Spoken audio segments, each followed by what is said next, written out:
મિત્રો, અમદાવાદ પ્લેન દુર્ઘટનાની અંદર 200થી 250 લોકોના નિર્દોષ લોકોના મોત થયા હતા પ્લેન દુર્ઘટના પ્લેન ક્રેશની અંદર. તમે જાણો છો મિત્રો કે એની અંદર આપણા ગુજરાતના પૂર્વ મુખ્યમંત્રી એટલે કે વિજયભાઈ રૂપાણી સાહેબનું પણ મૃત્યુ થયું હતું. હવે મિત્રો તમને એકદમ સરળથી હું સમજાવીશ કે ત્યાં આગળ અત્યારે 1 વર્ષ પૂર્ણ થઈ ગયું છે, એટલે કે 11/6/2025ના રોજ આ પ્લેન દુર્ઘટના પ્લેન ક્રેશ થયો હતો.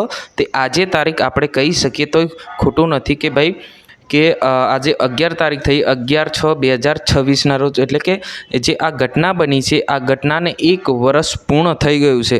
હવે મિત્રો તમને એ જણાવી દઉં કે ત્યાં આગળ 1 વર્ષ પૂર્ણ થઈ ગઈ તો છતાં ત્યાં આગળથી કોઈ પણ વસ્તુ હટાવવામાં નથી આવ્યું કે અંદર બિલ્ડિંગની અંદર એટલું બધું વસ્તુ છે તો છતાં એટલું એક નાનકડું વસ્તુ પણ ત્યાં આગળ જે બિલ્ડિંગમાંથી કે બહારથી પણ હટાવવામાં નથી આવ્યું. તો કેમ તમે જાણો છો, આવો તમને હું સમજાવી દઉં.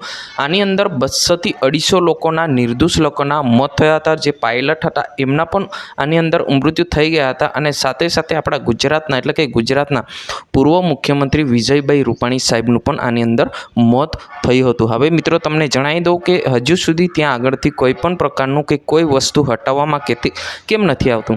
હવે જે રીતના આપણને માહિતી મળી રહી છે કે ત્યાં આગળ આજે પણ ત્યાં આત્માઓ ફરે છે, આત્માઓ બૂમો પાડે છે, આત્માઓ રાતે બૂમો પાડે છે એવું કહેવામાં આવે છે.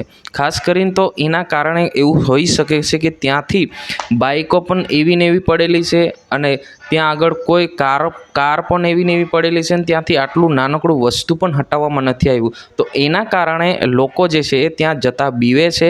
એના કારણે જે બાઈક કે કાર કે કોઈ અને આ વિશે તમારે શું કહેવું છે? શું ખરેખર આવું હોઈ શકે છે? ત્યાં આગળ 250 લોકોનું મૃત્યુ થયું તો ત્યાં તે જગ્યા પર શું ખરેખર ત્યાં આત્મા ભટકતી હોય છે? તમારે કહેવાનું છે જરૂર કમેન્ટ કરીને બતાવજો. આજની વિડીયોની બસ આટલું તાત્કાલિક